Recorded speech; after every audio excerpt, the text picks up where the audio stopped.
आइए अब हम देखते हैं 1.2 का दूसरा सवाल। सिद्ध कीजिए कि 3 धन 2 करणी 5 एक अपरिमेय संख्या है।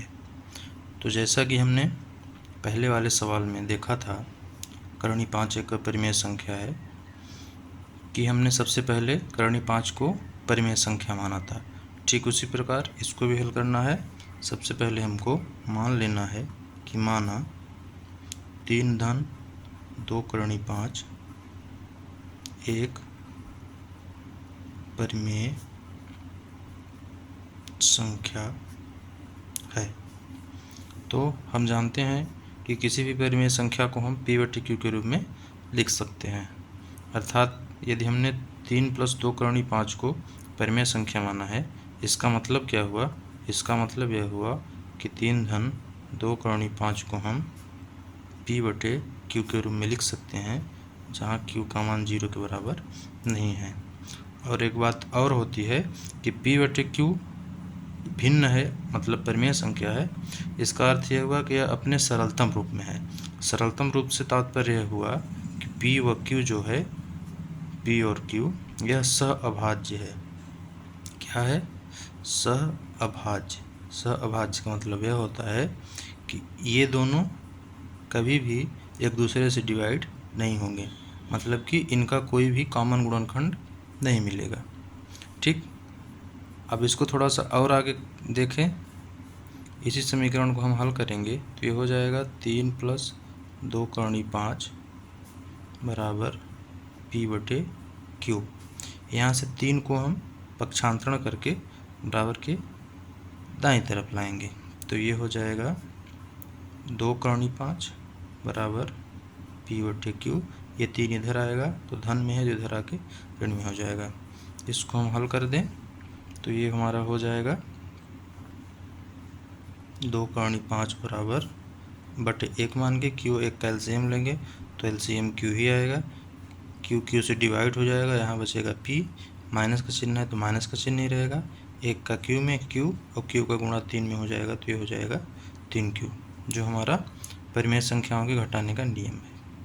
ठीक, अब इस 2 को भी हम इधर ला लें तो हम देख रहे हैं कि 2 हमारा यहाँ गुणे में है, तो जब इधर आएगा बराबर के दाहिनी तरफ तो ये 2 हमारा भाग में चला जाएगा, मतलब कि ये 2 यहाँ हर में आ जाएगा Q के साथ।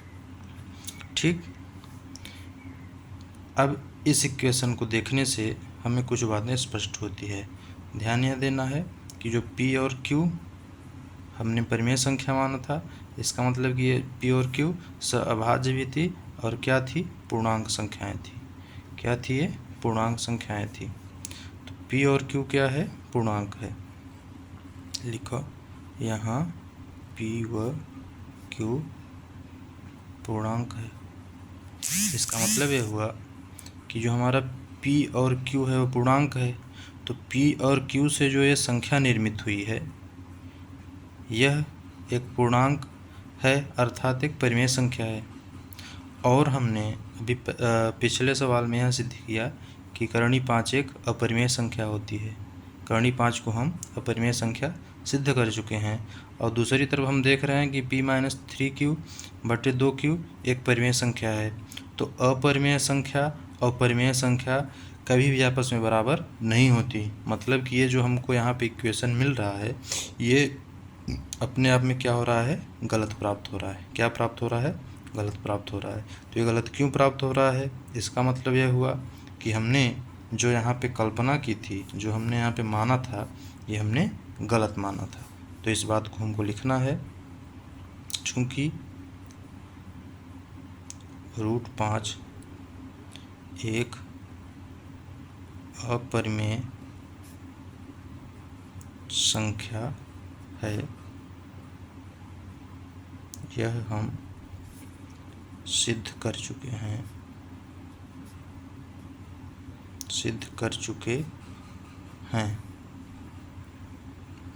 और P-3Q बटे 2Q एक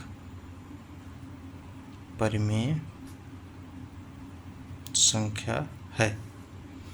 और परिमेय संख्या अपरिमेय संख्या कभी भी आपस में बराबर नहीं होती।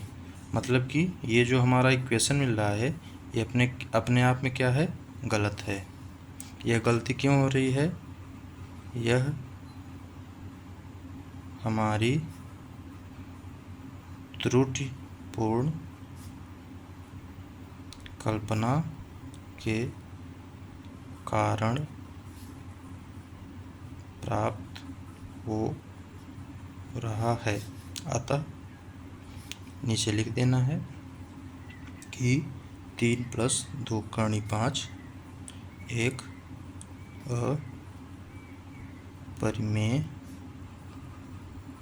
संख्या है। बस इतने में ही हमारा ये जो प्रश्न है वो पूरा का पूरा सॉल्व हो जाता है। किसी को कोई समस्या आती है तो आप कमेंट करके वहाँ पे जहाँ भी दिक्कत हो हमसे पूछ सकते हैं। हम प्रयास करेंगे कि आपका जो भी डाउट है उसको क्लियर करें, बाकी इस सवाल को प्रैक्टिस करें। ये निश्चित रूप से आपको लिखने में थोड़ा हमसे या अदर शिक्षकों से भिन्न हो सकता है, तो कोई भी परेशानी की बात नहीं है। आप प्रयास करिए कि इस तरह से हम स्पष्ट कर पाएँ, और जो मुख्य हमारा सवाल को हल करने का तरीका है वो सिर्फ यहाँ से लेके यहाँ तक है। यदि आप इतना कर पाते हैं तो निश्चित रूप से आप इस प्रश्न में पूरा नंबर पाएंगे।